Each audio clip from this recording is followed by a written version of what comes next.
Kamusta naman kayo mga kabayan? Naku, may bagong video na naman ipapakita sa inyo. Alam naman nung birthday pa nung aking panganay, aking niluto. Kako yung aking pa-birthday sa kanyang pulutan. Aba, nagpainom di ako gumawa ng pulutan papagarnay.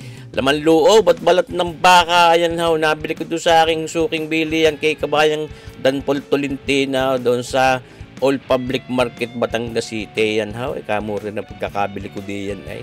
Tunay kayaw. Ay di ito yung ating gagawin ng masarap na pulutan at may pabarik ayan ho yung ating ihahalbos muna diyan. Siyempre naman palalambutin natin. Pero hindi naman yung talagang wagas na wagas ang lambot dahil may mga luto pa rin tayong gagawin diyan. Yan ho. Kaya hindi sinalang na natin diyan sa ating magical na yaan. Itong ating kita nyo mga tuwalya, mga bituka, mga laman loob ng baka yan. Saka yung mga balat na nasa sa ilalim yung matitigas. Yun na lang inabot ko pero masarap pa rin ang ating gagawin luto diyan. Ipalalambutin lang din natin ang karikit diyan. Sapat lang yung likat niya at lambot. Mga kabayat, hindi masarap yan pagka sobrang lambot, nakakaumay. Yan ho, ating papaltan muna ng sabaw at yan ho. At parang sagay talagang malinis at wala kayong maaamoy na kakaiba. Yan padalawang na natin. Ngayon siyempre para patayin pa rin natin yung mga lansa, lalagyan natin yung lemongrass na yan, yung tanglad. Mga kabayat, kalimitan naman yung pag ako magluluto ng mga laman luob, mga kambing, mga baka, nilalagyan ko talaga niyang tanglad na papagayaan. Ay amoy lemon yan kaya tinawag na lemongrass Hindi ka na para bumili ng lemon. So, maasim yaon, pagka nilagay nyo pati yung mga pinagbalatan yung mapait yaon. Yan how, di parang lang natin yan ating nahiwag ng papagayaan para na sa kayo hindi masyadong bisa yung naberde ang sabaw pagka matagal yung sinasama yung mga lemongrass, kaya hanahango din agad natin yan. Importante makuha natin yung amoy niyan. Sa bagay may epekto rin sa kalusugan natin, maganda rin yung inumin yung mga pinaglagaan niyang tanglad o lemongrass na at hahanguin na natin mga kabayan at baka dubilim ang sabaw. Minsan inaitim din ang sabaw at nagiging para maberde. Ngayon ito mga panimpla natin, luya, bawang, sibuyas, paminta at asin. Siyempre habang ating inihahalbos yan di may palasa na rin tayong ilalagay diyan. Ang sagay nun habang nalambot ng ayon sa gusto natin lambot di may lasa na din. At isa pa yung sabaw na yaon, gagamitin din natin yan mamaya at parang ito'y ating gagawing goto din. Hindi ko naman lulutuin lahat ng isang lutuan yan. Dalawang klase ng luto ang ating gagawin diyan mga kabayan. Tayo magluluto muna ng sinunggao na laman loob ng baka. Yan ho, napakasarap na pulutan mga kabayan. Sinunggao na laman loob ng baka.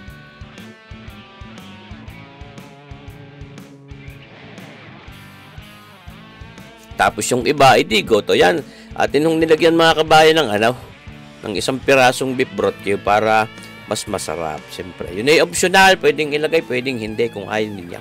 Yan ho, kita nyo ba pinagsabawang yaon. Nalabas-labas na yung mga manti-mantikang yan. Pwede naman natin kapawin yan. At yan ho, ating pinipili na yung mas malalambot at inihiwalay na at nag-iwan lang tayo ng mga mas matitigas. Ngayon, magagayat na tayo ng ating pansahog doon sa ating lulutuing sinunggaok na laman loob at balat ng bakang yan. May luya, may sibuyas, may siling haba, mayroon siling manghang, may bawang, mga kabayan. Yan ang karamitang gagamit natin mga pampalasa din sa ating sinunggaok. At ito, mga laman loob na yan, mga pinagtualyahang yan, gagayatin din lang natin sigun sa gusto nating laki at sukat. Medyo pahaba ng karikit na papagayaan.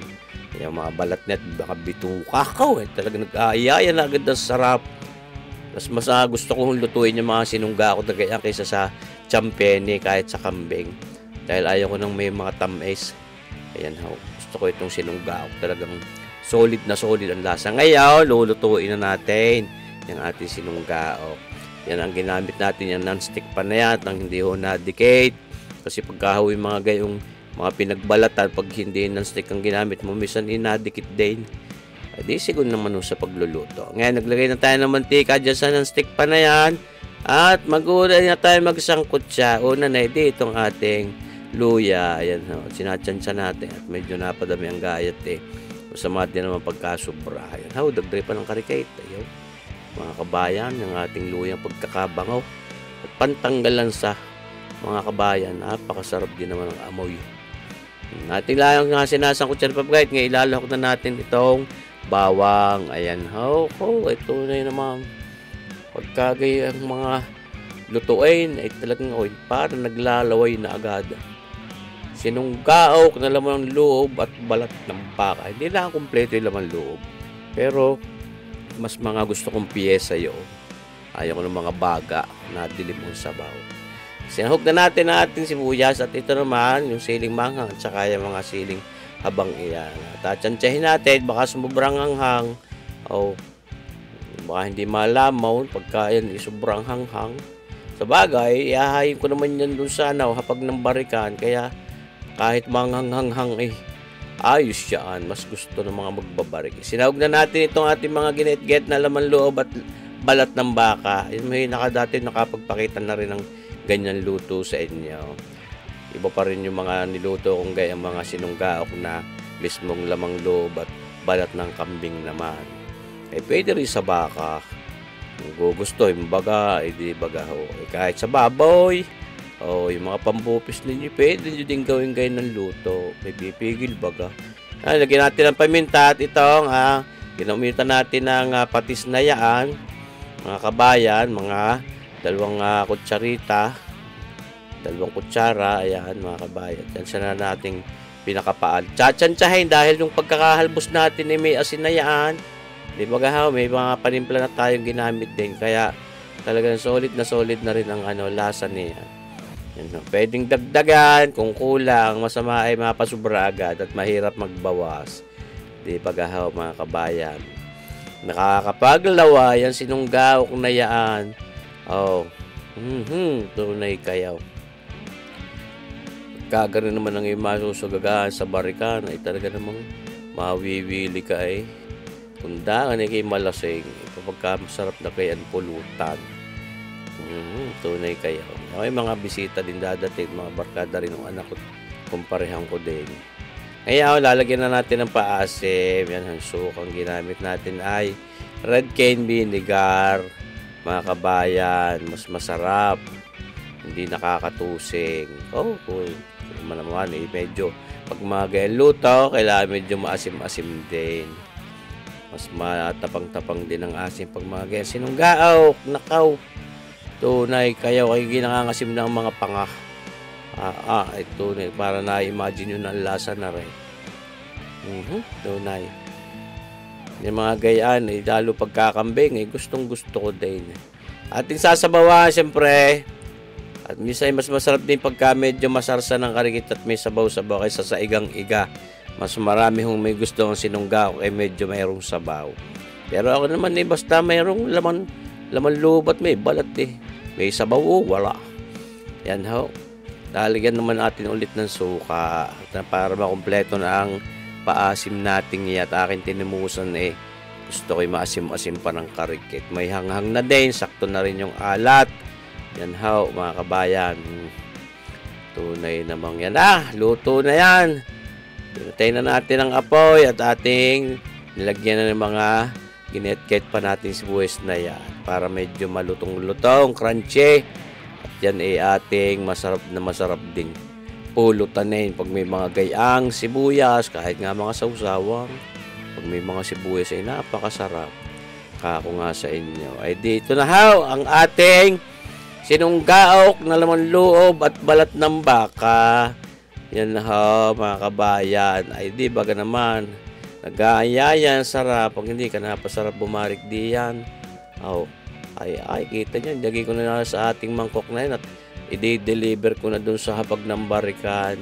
So, marsipaw, tawarin. Pards, kumadlo ka, Pards.